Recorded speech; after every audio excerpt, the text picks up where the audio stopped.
ഇന്ന് മുഖ്യമന്ത്രി വേറൊരു പ്രസംഗം നടത്തിയിട്ടുണ്ട്. നാട് മുഴുവൻ വ്യഭിചരിച്ച് നടന്നവനെ പ്രതിപക്ഷ നേതാവ് പിന്തുണച്ചു എന്നുള്ളൊരു വാക്ക്.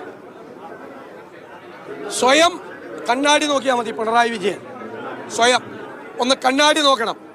അപ്പോഴാണ് PT കുഞ്ഞുമുഹമ്മദിനെതിരായി ഒരു ചലച്ചിത്ര പ്രവർത്തക കൊടുത്ത പരാതി പോലീസിന് കൊടുക്കാതെ പൂഴ്ത്തിവെച്ച മുഖ്യമന്ത്രിയുടെ മുഖം മുഖ്യമന്ത്രി കാണും, കണ്ണാടിയിൽ കാണും. കണ്ണാടിയിൽ 2 കൊല്ലം MLAക്കെതിരായി ആക്ഷേപം വന്നിട്ടും ഒരു അച്ചടക്ക നടപടി പോലും എടുക്കാത്ത പാർട്ടി നേതാവായ പിണറായി വിജയന്റെ മുഖവും അദ്ദേഹത്തിന് കണ്ണാടിയിൽ കാണാം. തിരിഞ്ഞു നോക്കുമ്പോൾ പ്രതിപക്ഷ നേതാവ് എന്താണ് ഇക്കാര്യത്തിലൊക്കെ എടുത്ത നിലപാട് എന്ന് കാർക്കശ്യം നിറഞ്ഞ നിലപാടെടുത്ത ഒരാളാണ് ഞാൻ. അത് നിങ്ങൾക്ക് എല്ലാവർക്കും അറിയാം. കേരള രാഷ്ട്രീയത്തിൽ ഒരാളും എടുക്കാത്ത, എനിക്ക് വിഷമമുണ്ടാക്കിയിട്ടുണ്ട്. എനിക്ക് എൻ്റെ ചങ്ക് പൊട്ടിക്കൊണ്ടാണ്. എങ്കിലും ആ തീരുമാനം കാർക്കശ്യം നിറഞ്ഞ തീരുമാനമാണ് എടുത്തത്. ഈ മുഖ്യമന്ത്രി 2013 ഉമ്മൻചാണ്ടി മന്ത്രിസഭയുള്ളപ്പോൾ ഗണേശ് കുമാറിനുമായിട്ട് ബന്ധപ്പെട്ടൊരു പ്രശ്നം ഉണ്ടായി. എല്ലാവരും പറയും കുടുംബ പ്രശ്നമാണ്.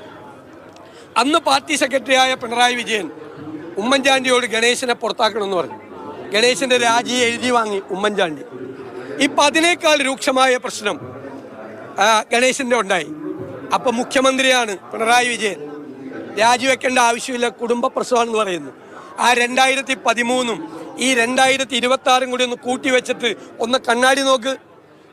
മിസ്റ്റർ പിണറായി വിജയൻ, നിങ്ങൾ അവളോടൊപ്പമല്ല, നിങ്ങൾ അവന്മാരോടൊപ്പമാണ്. വൃത്തികേട് കാണിക്കുന്നവന്മാരോടൊപ്പം, വൃത്തികേട് കാണിക്കുന്ന തോന്നിയാസം കാണിക്കുന്നവരോടൊപ്പമാണ്. അയ്യപ്പന്റെ സ്വർണം കക്കുന്നവരോടൊപ്പമാണ്. അയ്യപ്പന്റെ ദ്വാരപാലക വിഗ്രഹം കൊണ്ടുപോയി കോടീശ്വരന്മാർക്ക് വിറ്റ കവർച്ചക്കാരുടെ കൂടെയാണ് നിങ്ങൾ. നിങ്ങൾ സ്ത്രീകളെ അപമാനിച്ചവരുടെ കൂടെയാണ് നിങ്ങൾ. നിങ്ങൾ അവളോടൊപ്പമല്ല, നിങ്ങൾ അവന്മാരോടൊപ്പം, വൃത്തികെട്ടവന്മാരോടൊപ്പമാണ് നിങ്ങൾ. നിങ്ങളെ കണ്ണാടി നോക്കിയാൽ നിങ്ങൾക്ക് മനസ്സിലാവും. അതാണ് എൻ്റെ മറുപടി പിണറായി വിജയനുള്ള. അതായത് മോഹൻലാലുമായിട്ടുള്ള മുഖ്യമന്ത്രിയുടെ അഭിമുഖത്തിന് ഏതാണ്ട് 11.25 ലക്ഷം രൂപ ചെലവായിട്ടുള്ള, അത് സർക്കാർ ഖജനാവിൽ നിന്നാണ് പണം ചെലവായി. സർക്കാർ ഖജനാവിൽ നിന്ന് രാഷ്ട്രീയ പ്രചരണം നടത്തിയല്ലേ? ഞാൻ ചോദിക്കട്ടെ, കഴിഞ്ഞ 6 മാസമായി ആയിരക്കണക്കിന് കോടി രൂപയാണ് ചെലവഴിച്ചിരിക്കുന്നത്. നിങ്ങൾ അവർ വെച്ചിരിക്കുന്ന ഹോർഡിംഗ് നോക്കി, അതെല്ലാം PRDയുടെ ഹോർഡിംഗ് ആയിരുന്നു നേരത്തെ. അതിപ്പോൾ ഇലക്ഷൻ വന്നപ്പോൾ മാറ്റി ഇത് വെച്ചിരിക്കുകയാണ്. ഇതെല്ലാം സർക്കാർ ചെലവിൽ എല്ലാ പരസ്യങ്ങളും ഒരു ഗവൺമെൻറ്റും കേരളത്തിൽ ചെയ്യാത്ത രീതിയിൽ ജനങ്ങളുടെ നികുതി പണം ഉപയോഗിച്ചുകൊണ്ടാണ് ചെയ്യുന്നത്. പാർട്ടി തെരഞ്ഞെടുപ്പ് പ്രചരണം നടത്തണമെങ്കിൽ ഞാൻ മോഹൻലാലും അദ്ദേഹവും നടത്തിയ ആ സംഭാഷണത്തെ വിമർശിച്ചില്ലല്ലോ. അദ്ദേഹത്തിന് കേരളത്തിലെ മുഖ്യമന്ത്രിക്ക് തെരഞ്ഞെടുപ്പ് പ്രചരണത്തിൻ്റെ ഭാഗമായി എല്ലാവരും ഇഷ്ടപ്പെടുന്ന നടനുമായി ചർച്ച ചെയ്യാനുള്ള അവകാശമുണ്ടെന്നാണ് പറഞ്ഞത്. ഞങ്ങളുടെ ചെലവിൽ വേണ്ട, നാട്ടുകാരുടെ ചെലവിൽ അത് ചെയ്തത് വളരെ മോശമായിപ്പോയി. ആ പൈസ പിണറായി വിജയൻ ഖജനാവിലേക്ക് തിരിച്ചടക്കണമെന്നാണ് എൻ്റെ അഭ്യർത്ഥന. എന്തിനാ ADGP അജിത് കുമാർ RSS നേതാവിനെ കാണാൻ പോയത്? എന്തിനാ കാണാൻ പോയത്? വല്ല സൗഹൃദ സംഭാഷണം നടത്താൻ പോയതാണോ? എല്ലാവർക്കും അറിയാമല്ലോ, ഇതെല്ലാം പരസ്യമായ വേഷങ്ങളല്ലേ. ഈ പ്രാവശ്യത്തെ ഡീല് ഞങ്ങൾ പൊളിച്ചെടുക്കും. എത്രയോ മനോഹരമായ വാക്ക് മലയാള ഭാഷയിലുണ്ട്. ചെറ്റത്തരം കാണിച്ചു എന്നാ പറഞ്ഞു, മനസ്സിലായില്ലേ? അതിന് G. സുധാകരൻ നല്ല മറുപടിയും കൊടുത്തിട്ടുണ്ട്. ചെറ്റ എന്ന് പറഞ്ഞാൽ പാവപ്പെട്ടവർ ജീവിക്കുന്ന കുടിലാണെന്ന് അദ്ദേഹം പറഞ്ഞത്, മനസ്സിലായില്ലേ? അപ്പോൾ ഇവരുടെയൊക്കെ ഒരു മനോഭാവം എന്ന് പറയുന്നത് ഉള്ളിലൊരു മുതലാളിത്ത മനോഭാവമാണ്. കമ്മ്യൂണിസ്റ്റാന്നൊക്കെ ചുമ്മാ പറയാ. ഒരാൾ എനിക്കൊരു ചോദ്യമുണ്ട് സാർ എന്ന് പറയുമ്പോൾ വീട്ടിൽ പോയി ചോദിക്കണമെന്ന് പറയാം. ഞങ്ങളാരെങ്കിലും പറയാം? നിങ്ങൾ എത്ര ചോദ്യം, അപ്രിയങ്ങളായ ചോദ്യങ്ങൾ ചോദിച്ചിട്ടുണ്ട് ഇല്ലേ? എത്ര അപ്രിയങ്ങളായ ചോദ്യങ്ങൾ ചോദിച്ചിട്ടുണ്ട്? ഞങ്ങൾ ആരെങ്കിലും അത് പറഞ്ഞിട്ടുണ്ടോ? ആവർത്തിച്ച് ചോദിച്ച് വേറെ ആർക്കും ചോദ്യത്തിന് അവസരം കൊടുക്കാതിരിക്കുമ്പോഴാണ് ഞാൻ പറയാറുള്ളത്, പ്ലീസ് ചേട്ടാ നിർത്ത്, മറ്റവർക്ക് കൂടി കൊടുക്കാൻ പറയാം. അല്ലാതെ ഞങ്ങളൊക്കെ രാവിലെ വന്നിട്ട് നിങ്ങളുടെ ചോദ്യങ്ങൾക്ക് മുഴുവൻ ഉത്തരം പറയല്ലേ? ഒരു ചോദ്യം പോലും ചോദിക്കാൻ പാടില്ല. എന്താ MP വീരേന്ദ്രകുമാറിൻ്റെ പരിപാടി ഉദ്ഘാടനം ചെയ്യാൻ, അനുസ്മരണ പ്രവേശനം ഉദ്ഘാടനം ചെയ്യാൻ വന്ന എഴുത്തുകാരനായ സാംസ്കാരിക പ്രവർത്തകൻ രാമേന്ദ്ര ഗുഹ എന്താ പറഞ്ഞത്?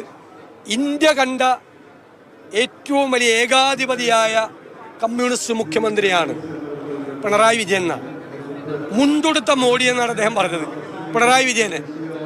അദ്ദേഹം EMSനെ, ജ്യോതി ബാസുവിനെ, മണിക് സർക്കാരിനെയൊക്കെ പരാമർശിച്ചുകൊണ്ട് പറഞ്ഞു ഇന്ത്യ കണ്ട ഏറ്റവും വലിയ ഏകാധിപതിയായ മുഖ്യമന്ത്രിയാണ് പിണറായി വിജയൻ. അത് ഇവിടെ ഓടൊന്നുമില്ല, നിങ്ങൾ കയ്യിൽ വെച്ചാൽ മതി. നിങ്ങൾക്കറിയാലോ അവിടുത്തെ സോഷ്യൽ ഇക്വേഷൻസ് അറിയാമല്ലോ.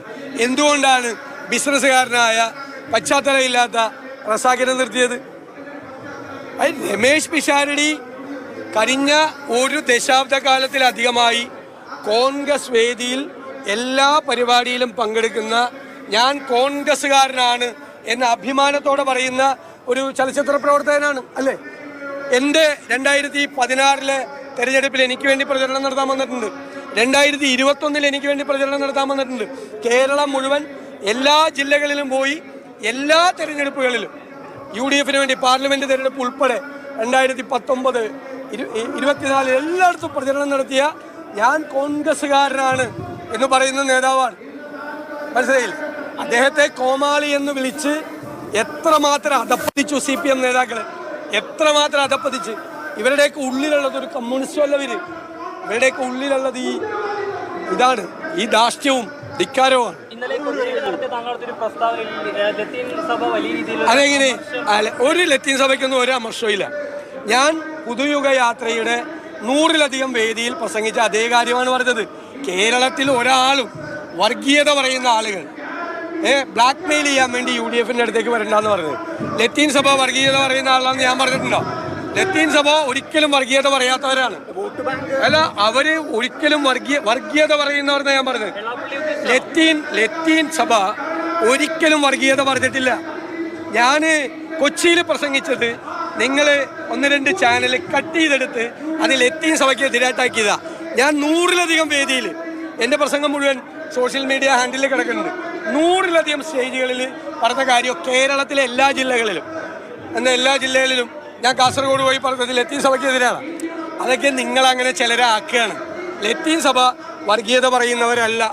അവർ വർഗീയത ഉണ്ടായാൽ അത് പരിഹരിക്കാൻ വേണ്ടി ശ്രമിക്കുന്നവരാ. ഞങ്ങളവരെ അഭിനന്ദിക്കുന്നവരാണ്. അവരെ കുറിച്ചല്ല പറഞ്ഞത്. വർഗീയത പറയുന്ന ഇഷ്ടംപോലെ ആളുകളില്ലേ? ഒരു തീപ്പൊരി വീണാൽ ആളെ കത്തിക്കാൻ ശ്രമിക്കുന്ന വർഗീയവാദികൾ കേരളത്തിലുണ്ടല്ലോ.